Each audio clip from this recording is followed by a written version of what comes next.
Assalamualaikum warahmatullahi wabarakatuh. Saya Wulan Marinda dengan NIM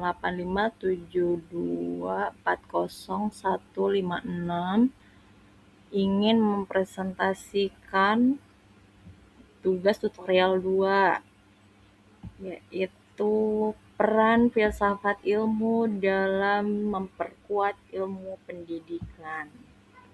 Baiklah, set yang pertama. Bagaimana filsafat ilmu mengawasi dan memperkuat eksistensi keilmiahan serta nilai-nilai dalam ilmu pendidikan? Ilmu filsafat mengawasi dan memperkuat eksistensinya terutama melalui cabang ontologi. Nah, sebelum kita mengetahui cara mengawasi dan memperkuat eksistensi, ya kita harus tahu dulu ilmu pendidikan ya. Ilmu pendidikan adalah disiplin ilmu yang mengkaji secara sistematis, kritis, dan ilmiah tentang hakikat manusia sebagai peserta didik. Kemudian ada proses pembelajarannya, ada serta interaksi terjadi dalam lingkungan pendidikan, ya, yang tujuannya mengembangkan potensi manusia agar menjadi pribadi yang berilmu, berakhlak, mandiri, dan bertanggung jawab, ya. Nah, caranya nih kita lihat nih di sini.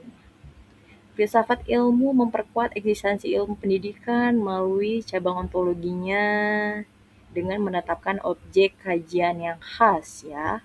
Nah, objeknya itu manusia yang dididik, proses pembelajaran, dan lingkungan pendidikannya.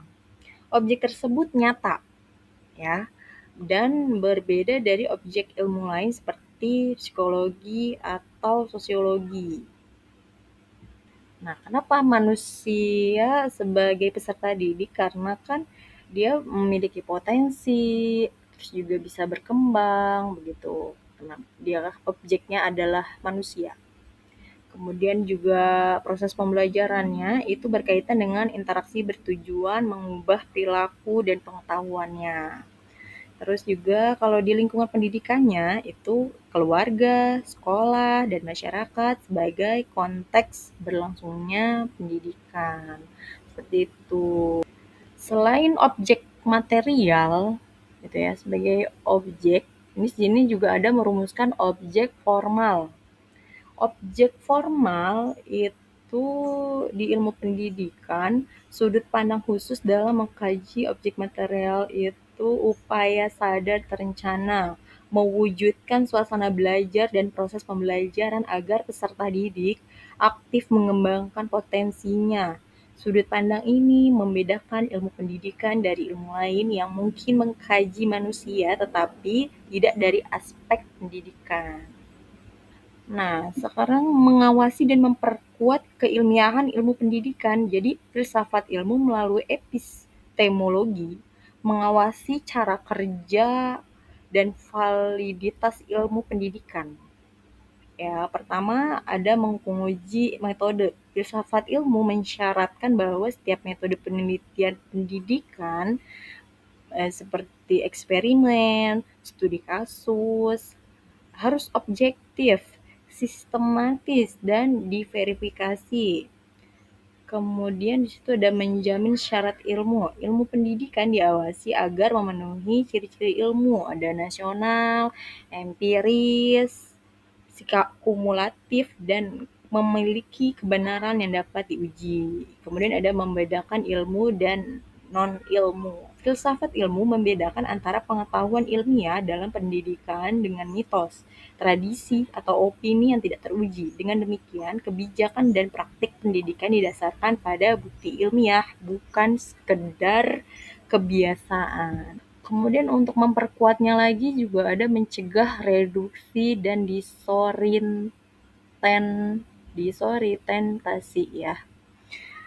Nah, filsafat ilmu mengawasi agar ilmu pendidikan tidak direduksi menjadi sekedar teknik mengajar, hanya membahas metode dan medianya aja. Tidak apalagi ya, bukan sekedar juga pelatihan keterampilan, hanya berorientasi pada outputnya ya. Kemudian bukan sekedar administrasi sekolah, hanya mengurus manajemen gitu, bukan sekedar itu. Reduksi tersebut menghilangkan hakikat pendidikan yang sesungguhnya. Kajian tentang manusia, nilai dan tujuan hidup. Melalui ontologi, filsafat ilmu menjaga agar ilmu pendidikan tetap membahas persoalan fundamental manusia seperti apa yang hendak dibentuk dan untuk tujuan apa ya membentuk tersebut gitu. Jadi, filsafat ilmu memperkuat eksistensi ilmu pendidikan dengan cara menetapkan bahwa ilmu pendidikan memiliki objek kajian yang nyata, sudut pandang yang khas, serta wilayah yang mandiri. Tanpa pengawasan ontologis ini, ilmu pendidikan akan kehilangan identitas dan mudah terserap atau diklaim oleh disiplin ilmu lain. Baiklah, soal nomor 2 yaitu ada bagaimana pendidikan yang bermakna dan bernilai turut memperkuat perkembangan filsafat ilmu ya. Pendidikan yang bermakna dan bernilai adalah sebuah proses pembelajaran yang tidak hanya mengisi kepala dengan fakta, tetapi mengubah cara seseorang berpikir, bersikap, dan berpijak pada kehidupan. Bagaimana pendidikan yang bermakna memperkuat filsafat ilmu ya? Pertama, menanamkan kerangka ontologi dan epistemologi, yaitu menanamkan kerangka ontologi membantu individu memahami hakikat keberadaan objek ilmu yang dipelajari, gitu ya. Kemudian di epistemologinya itu mengajarkan metode, validitas, dan batasan pengetahuan ketika anak didik atau peserta didik ya membedakan antara opini dan fakta ilmiah, mereka sedang mempraktikkan dasar-dasar filsafat ilmu. Itu yang disebut menanamkan kerangka ontologi dan epistemologi. Nah, kalau mendorong sikap skeptis yang konstruktif, ya, filsafat ilmu itu berkembang melalui kritik dan falsifikasi. Pendidikan yang bermakna tidak menuntut kepatuhan buta, melainkan merayakan pertanyaan. Jadi, pendidikan ini melatih kemampuan berpikir kritis, critical thinking, gitu, dengan meragukan teori lama melalui bukti-bukti baru. Dunia pendidikan berkontribusi pada pergeseran paradigma sebagai teori paradigm shift dari Thomas Kuhn. Gitu ya. Itu adalah sifat dari mendorong sikap skeptis yang konstruktif. Kemudian di situ ada penguatan aspek aksiologi, etika dan nilai ya. Maksudnya adalah pilar filsafat ilmu sebagai etika penggunaan ilmu yang bernilai, memastikan bahwa ilmu pengetahuan tidak berkembang di ruang hampa moral. Ya, tanggung jawab moral itu pendidikan menekankan bahwa ilmu pengetahuan harus bertujuan untuk kesejahteraan manusia, human dignity. Kemudian di situ di penguatan aspek ada integritas ilmiah. Penanaman nilai kejujuran akademik mencegah plagiarisme dan manipulasi data yang menjaga kemurnian filsafat ilmu itu sendiri. Ya, itu adalah penguatan aspeknya. Kemudian selanjutnya ada integrasi interdisipliner ya. Pendidikan modern yang bermakna cenderung bersifat holistik ya kan, terpadu, menyeluruh ya kan. Ini memperkuat filsafat ilmu dengan cara memecah dinding antar disiplin. Ya, maksudnya adalah hubungan antara bioteknologi dan etika. Kemudian juga ada menyadarkan ilmuwan bahwa satu cabang ilmu tidak bisa berdiri sendiri tanpa bantuan prinsip logis dari filsafat. Itu adalah integrasi interdisipliner. Kemudian ada lagi yang ketiga soalnya ya, mengapa filsafat ilmu dapat disebut sebagai pisau analisis, ontologi, epistemologi, aksiologi dalam membedah persoalan-persoalan pendidikan. Ya, filsafat disebut sebagai pisau analisis karena ia menyediakan seperangkat alat bedah intelektual yang mampu menguliti suatu persoalan hingga ke akar dalamnya. Dalam konteks pendidikan, persoalan seringkali tampak rumit di permukaan ya, seperti masalah kurikulum, metode mengajar, atau degradasi moral. Kemudian di sini dengan menggunakan 3 mata pisau utama ontologi, epistemologi, dan aksiologi, kita bisa melihat struktur dasarnya secara jernih. Ya kan, berikut adalah bagaimana ketiga mata pisau tersebut membedah persoalan pendidikan. Di pisau ontologi membedah hakikat. Baiklah, pisau ontologi membedah hakikat. Pisau ini digunakan membedah objek atau hakikat dari apa yang sedang dibicarakan ya. Dalam pendidikan, jika kita berbicara tentang kurikulum merdeka secara ontologis, kita membedah apa hakikat merdeka di sini. Berarti bebas tanpa batas merdeka itu, ya kan? Atau kemandirian dalam berpikir. Nah, kemudian ontologinya, fungsinya menghindari kekeliruan dalam mendefinisikan suatu agar tidak salah sasaran dalam mengambil tindakan ya. Itu adalah pisau ontologi membedah hakikat. Kalau pisau epistemologi, nah itu cara dan prosesnya. Pisau ini membedah proses, metode, dan validitas. Ya kan? Pertanyaannya jika ada, bagaimana kita tahu bahwa itu benar? Kemudian ada lagi pertanyaan yang bagaimana cara mencapainya? Itu termasuk epistemologi. Nah, dalam pendidikan, membedah metode mengajar, apakah cara guru mengajar sudah sesuai dengan cara kerja otak anak? Nah, itu epistemologi. Terus juga, apakah sumber ilmunya valid? Nah, itu juga epistemologi. Kemudian di dalam fungsinya, menguji prosedur dan logika. Ia memastikan bahwa ilmu atau kebijakan tersebut bukan sekedar asumsi, melainkan hasil dari proses berpikir yang sistematis dan benar. Seperti itu adalah pisau epistemologi ya. Berikut adalah cara dan proses. Kemudian di situ ada pisau aksiologi, yaitu nilai dan tujuan. Pisau ini membedah tujuan dan dampak ya.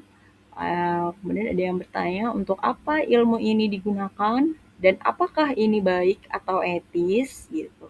Dengan pendidikan, membedah tujuan sekolah, apakah sekolah hanya untuk mengejar ijazah, ya, nilai pragmatis, atau untuk membentuk manusia yang beradab, nilai etisnya, ya kan?